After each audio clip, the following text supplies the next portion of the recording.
In the previous two videos, I showed you guys how to create your Web 3.0 Phantom wallet. I then showed you how to take your current currency and essentially convert that into Solana and send that to your wallet so you can go ahead and start buying NFTs. In this video, I'm going to show you the marketplaces where we can go and actually buy and sell NFTs. Think of this as Facebook Marketplace, Craigslist, any of those buy and sell marketplaces. It's very similar to that. The one thing is you can only list an NFT. If you're wanting to sell it, you could only list it at one marketplace at a time. This NFT can only be at one place at a time. It can either be in your wallet, or you can remove it from your wallet and put it on a marketplace. That's how it works, right? You can't have an NFT in your wallet and list it on multiple marketplaces. So let's go in and I'll show you exactly which marketplaces I use at this current moment. Keep in mind, of course, that this is always evolving and there's always new marketplaces coming out, but as it stands, these are the most common marketplaces. Make sure that you actually take these and bookmark them.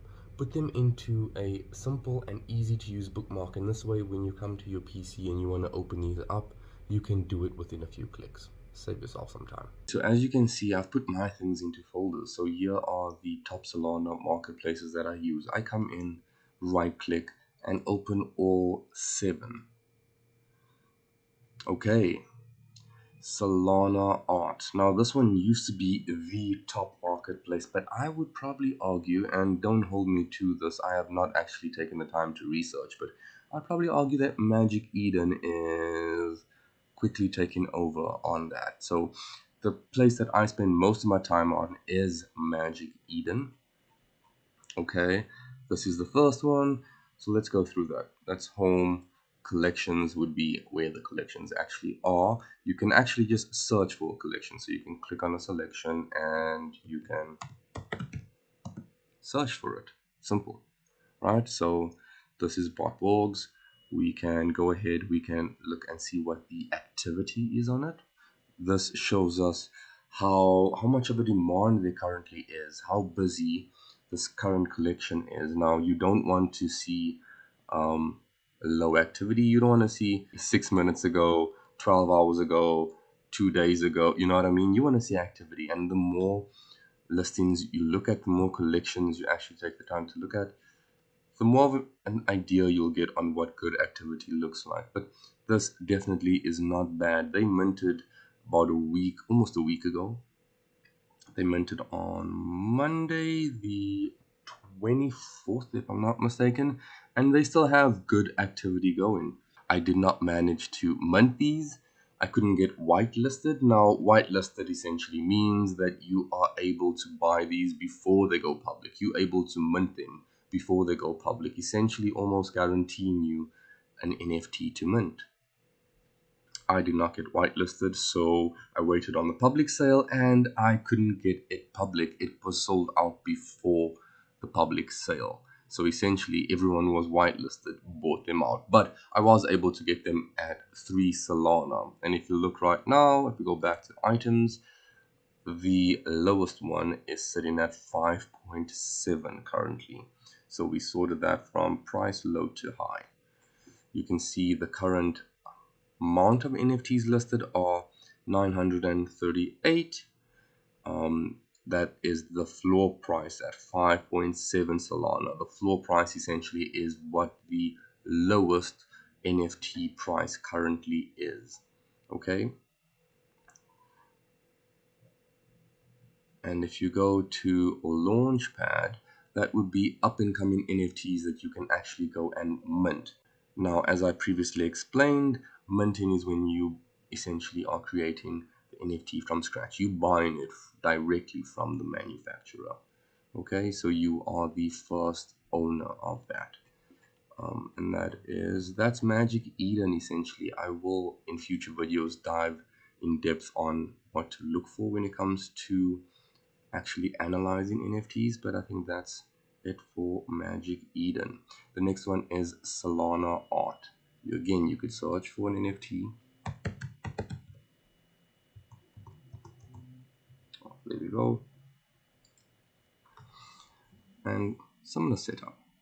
Oh, on Magic Eden, you would select your wallet and you would go ahead and you would link your wallet up there that way. You would again then need to put in your login information to actually go ahead and open up your wallet. That's essentially it. So on Solana Art, you can click on selections. You can go ahead, you can select your wallet, you can add that in. And again, it's listed from price low to high. And the ones that you see here obviously aren't listed on Magic Eden because, like I said, you can only list them on one marketplace at a time, right? You can change the setup if you want to be able to see more or less. You can likewise do this in Magic Eden too. You can go on the side and you can actually filter them out, right, according to the different specifics on each NFT. This can again also be done on Magic Eden. All you do is click there and you can filter according to the different attributes. You can refresh, and like I showed you the activity, you can likewise see the latest sales on this end, and you can see this was 10 hours ago, 12 hours ago, 18 hours, 19 hours. So that's not that great. You can also go ahead and see price history, where you can monitor and see what's been happening to the price. The next marketplace is SoulSea. I don't really use this one that often, to be completely honest. I don't find a lot of the NFT collections that I'm looking at on here. Same with Alpha Art, Digital Eyes, FTX, and Exchange Art. But I would urge you to take them all down. When you're currently looking at a specific collection, you can go through the different marketplaces and then see if it's available on each of them. Solana Art and Magic Eden are the two biggest ones that I use, and I think that most people use. Right now, there aren't any other marketplaces that I am aware of, at least. If you know of any, I mean, by all means, drop them down in the comment section. But right now, these are the two biggest. There are multiple different strategies when it comes to this, like comparing what the NFT would go for on this end and going to the other marketplace like Magic Eden and looking, oh, look at that. Sold. Okay, 5.9 Solana. And if you go back here, 6.47 Solana. So there is a bit of a gap. Now, some people look to bridge that gap, like buy quickly at 5.9, go and list it for 6.4. I mean, that's very little Solana to be made, but that is one strategy. But this video is not about NFT strategy, rather where you can actually find them on the secondary marketplace. Okay, so now I've shown you guys the marketplaces. Hopefully you've taken them down, you've bookmarked them, you have them ready. So when you get a chance, go through them. I urge you, go through the different marketplaces, search for a few different collections, explore, compare them from marketplace to marketplace. Get used to the feel of this. I'll catch you in the next video, but what I will urge you to do is subscribe, follow along, make sure you turn those notifications on. We're going to keep this playlist going, and by the time we're done with this playlist, you'll be more than confident knowing that you know exactly what to do and exactly what to look out when it comes to buying and selling NFTs. I'll see you guys in the next one.